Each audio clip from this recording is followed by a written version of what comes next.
Баршаңызға сәлем, сіздермен аспаз келін. Бүгін осындай екі түрлі әдіспен екі түрлі балықты қуыратын боламын. Өте дәмді болып шығады. Видеоны соңына дейін көріңіздер, екеуінің айырмашылығын айтатын боламын. Менде бірінші балығым кефаль және сазан балықтары. Кефальді балаларға алдым.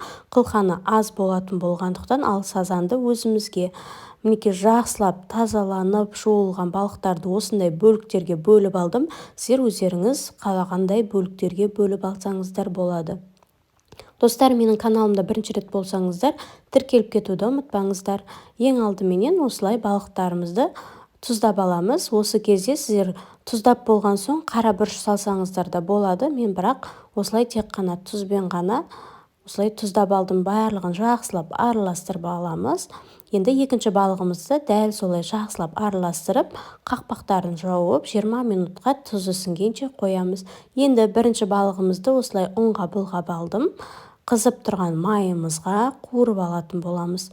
Жақсылап екі жағын қызартып қуырып аламыз.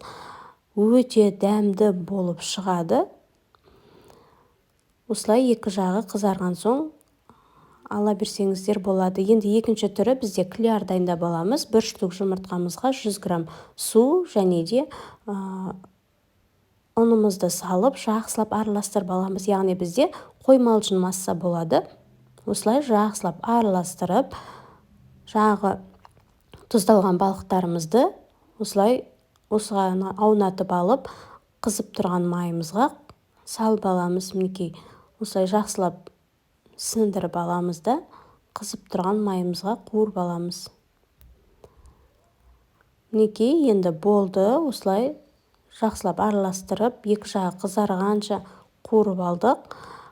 Мінекей қараңыздар, бірінші тұрған біздің ұнға былғағанымыз, ал екіншісі клярға, яғни жағы қоймалжы массамызға аунатқанымыз.